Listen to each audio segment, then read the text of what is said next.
할렐루야. 하나님께서 오늘도 우리에게 크신 은혜를 베풀어 주실 줄 믿습니다. 우리는 삶을 살아가면서 전혀 예상하지 못한 일들을 마주할 때가 있습니다. 그 일들은 아무런 예고도 없이 갑작스럽게 찾아옵니다. 미처 준비할 틈도 없이 우리의 삶을 완전히 뒤흔들어 놓지요. 건강했던 몸에 갑자기 이상이 생기기도 하고 오랫동안 다녔던 직장을 하루아침에 잃기도 합니다.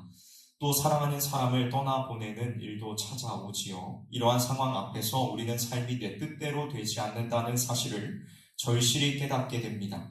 그리고 동시에 우리가 얼마나 연약한 존재인지, 얼마나 쉽게 흔들리는 존재인지를 발견하게 됩니다. 아무리 열심히 살아도 모든 것을 지킬 수 없고, 아무리 열심히 계획을 세워보아도 앞날은 우리의 손에 달려있지 않습니다.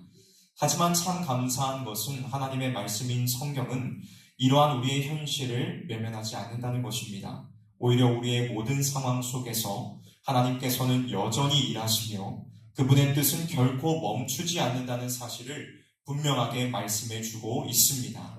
오늘 우리가 함께 살펴볼 창세기 7장은 인류 전체를 뒤흔든 거대한 심판의 한 장면을 담고 있습니다. 그 속에는 하나님의 거룩하신 공의와 함께 그분의 깊은 은혜도 함께 드러나고 있지요.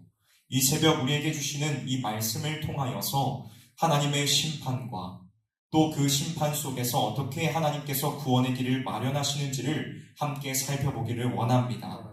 그리고 이 말씀을 통하여 우리 인생의 불확실함 속에서도 결코 흔들리지 않는 하나님의 은혜를 다시금 붙들 수 있기를 소원합니다.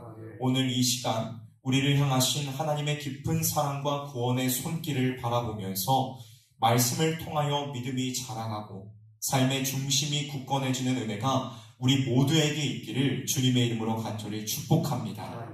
먼저 첫 번째로 성경은 구원의 문이 언제나 열려있는 것이 아니라는 것을 가르쳐 줍니다. 오늘 본문은 온 세상을 뒤덮을 홍수가 시작되기 직전 노아와 그의 가족이 방주에 들어가는 장면을 기록하고 있습니다. 노아는 하나님의 명령을 따라 오랜 시간 방주를 지었고 하나님께서 명하신 대로 각종 동물들을 방주로 들였으며 마침내 자신과 가족들도 방주에 들어갔습니다. 본문 16절 말씀을 우리가 함께 읽어볼까요? 16절 말씀입니다. 시작! 들어간 것들은 모든 것의 암수라. 하나님이 그에게 명하신 대로 들어가매 여호와께서 그를 들여보내고 문을 닫으시니라. 아멘. 여러분, 방주의 문을 누가 닫았다고 성경을 기록하고 있습니까? 노아가 닫았다고 말씀하고 있습니까? 아닙니다. 성경은 하나님께서 친히 방주의 문을 닫으셨다라고 기록을 하고 있습니다. 이 말씀은 우리에게 아주 중요한 진리를 가르쳐 줍니다. 구원의 문은 사람이 열고 닫는 것이 아니라 하나님께서 열고 닫으신다는 것입니다. 그리고 그 문은 영원히 열려있지 않으며 하나님께서 정하신 때가 되면 닫힌다는 사실도 함께 말해주고 있는 것입니다. 노아 시대 사람들은 하나님의 말씀을 모조리 무시했습니다. 노아가 오랜 시간 방주를 만들며 심판을 경고했지만 아무도 그의 말에 귀를 기울이지 않았습니다. 자신들이 문 밖에 있다는 사실조차 깨닫지 못한 채 늘 하던 일상대로 살아갔지요. 먹고 마시고 시집가고 장가가는 평범한 삶 속에 있었습니다. 그러나 하나님의 때가 이르자 방주의 문은 굳게 닫혔습니다. 그리고 한 번 닫힌 문은 다시 열리지 않았습니다. 방주의 문이 닫힌 이후에는 아무리 애타게 부르짖고 문을 두드려도 더 이상 구원의 문 안으로 들어올 수 없었습니다. 은혜의 시간이 끝난 것이지요. 사랑하는 성도 여러분, 오늘 이 말씀은 단순히 과거에 있었던 하나의 역사적인 사건을 말하고 있는 것이 아닙니다. 지금 오늘을 살고 있는 우리들에게 주시는 하나님의 매우 엄중한 경고입니다. 오늘도 하나님께서는 은혜의 문을 열어놓고 계십니다. 우리는 하나님의 말씀을 들을 수 있는 기회를 그 은혜 속에 누리고 있고 예배할 수 있는 자유와 환경을 얻었으며 무엇보다도 예수 그리스도를 믿고 따를 수 있는 놀라운 은혜 속에 살아가고 있습니다. 그러나 이 은혜의 시간은 영원하지 않습니다. 하나님의 때가 이르면 문은 닫히게 됩니다. 그리고 그때는 아무리 노력해도 아무리 애를 써도 다시 들어갈 수 없습니다. 왜냐하면 구원의 문은 사람의 노력이나 판단이 아닌 하나님의 주권 아래에 열리고 닫히는 것이기 때문입니다. 그렇다면 여러분, 노아는 어떻게 방주, 곧 그 구원의 문 안에 들어갈 수 있었던 것일까요? 결코 노아의 행위가 완벽해서가 아닙니다. 창세기 6장 8절은 이렇게 말씀하고 있지요. 노아는 여호와께 은혜를 입었더라. 노아가 구원받은 이유는 단 하나, 그가 하나님의 은혜를 입은 자였기 때문이었습니다. 하나님께서 베푸신 은혜가 노아의 마음속에 믿음을 불러일으켰고 그에게 하나님의 말씀을 따라 순종할 수 있는 힘을 주었습니다. 여러분, 이것은 우리들에게 있어서도 마찬가지입니다. 지금 우리가 예배할 수 있는 것, 예수님을 믿고 따르려는 마음이 우리 안에 있는 것, 이 모든 것은 내 노력이나 의지 때문이 아니라 하나님의 자비와 은혜로 주어진 선물입니다. 하나님께서는 우리를 먼저 부르셨고 그분의 은혜로 인하여서 지금 이 자리에 앉아 말씀을 들을 수 있다는 것이지요. 그러므로 주 안에서 사랑하는 성실의 성도 여러분, 우리는 지금 누리고 있는 이 은혜를 절대 가벼이 여겨서는 안 됩니다. 하나님께서 열어두고 계신 이 구원의 문 앞에서 믿음으로 반응하고 말씀에 순종하며 살아가야 합니다. 구원의 은혜를 받은 자로서 그 은혜에 합당한 삶을 살아야 한다는 것입니다. 여러분, 노아처럼 은혜를 입은 자로 살아가십시오. 아직 문이 열려있는 지금 믿음의 결단으로 하나님을 향해 나아가십시오. 지금 이 순간에 하나님께서 우리의 인생 가운데 베푸신 귀중한 은혜의 시간임을 기억하며 주님의 부르심 앞에 깨어 응답하는 저와 여러분들이 되시기를 주님의 이름으로 간절히 축복합니다.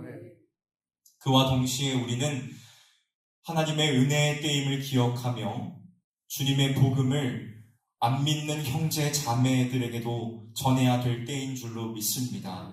이 구원의 날은 얼마 남지 않았습니다. 우리의 복음을 우리 믿지 아니하는 형제 자매들에게도 또한 증거하는 우리 모두가 되기를 원합니다.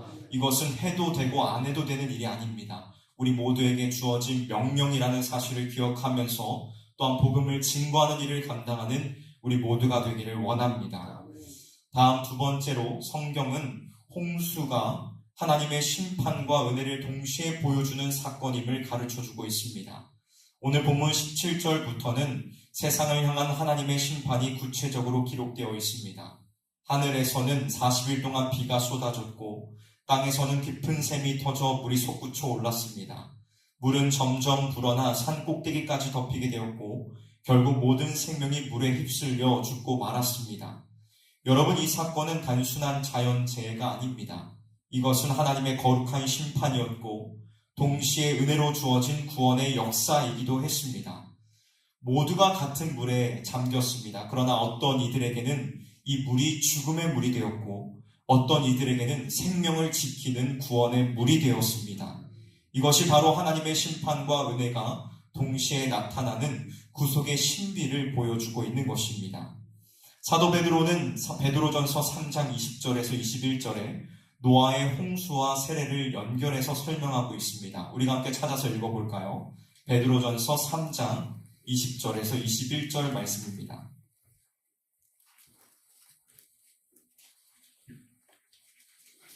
베드로전서 3장 20절에서 21절 말씀입니다.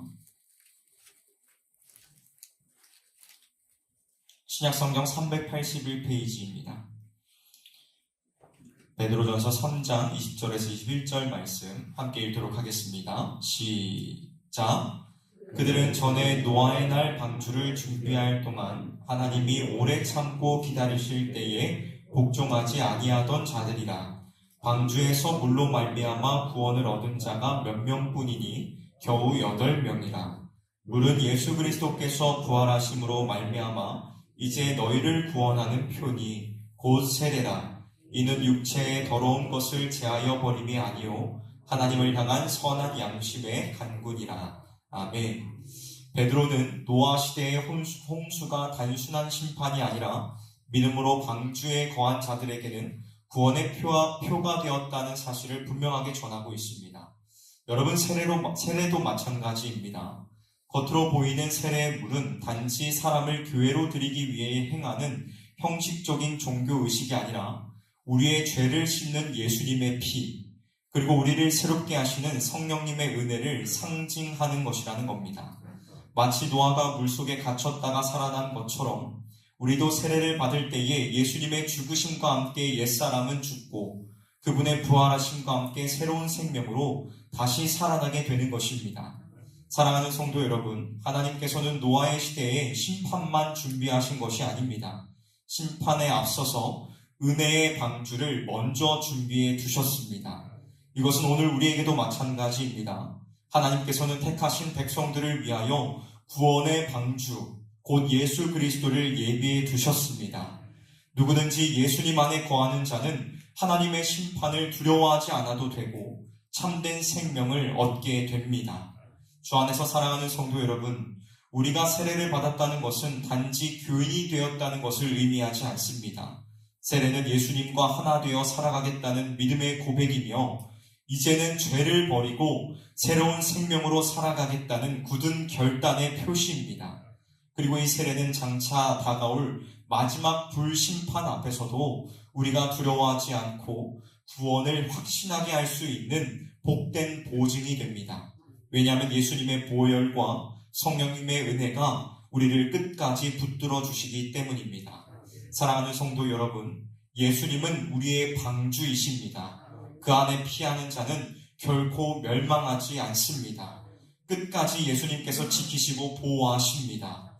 오늘도 우리가 그 은혜 안에 머무르며 그리스도 안에서 변화된 삶을 살아가기를 소망합니다. 그리고 마지막 날 주님 앞에 섰을 때에 잘하였다, 충성된 종이라는 칭찬을 듣는 저와 여러분 우리 모두가 되시기를 주님의 이름으로 축원합니다. 말씀을 마무리하도록 하겠습니다. 주 안에서 사랑하는 성실의 성도 여러분, 우리가 믿고 섬기는 하나님은 거룩하신 분이시며 동시에 오래 참으시고 은혜를 베푸시는 분이십니다. 하나님께서는 심판을 말씀하시기 전에 언제나 구원의 문을 먼저 열어두셨습니다. 그리고 그 구원의 문이신 예수 그리스도 안에 우리를 불러 모으고 계십니다. 오늘도 우리는 그 은혜의 시간 속에 살아가고 있습니다. 그러니 이 기회를 가볍게 여기지 마시기를 바랍니다. 하나님의 부르심 앞에 믿음으로 응답하며 그리스도 예수 안에 머무는 삶, 은혜에 반응하는 삶으로 나아가는 저와 여러분이 되시기를 주님의 이름으로 축원합니다. 기도하도록 하겠습니다.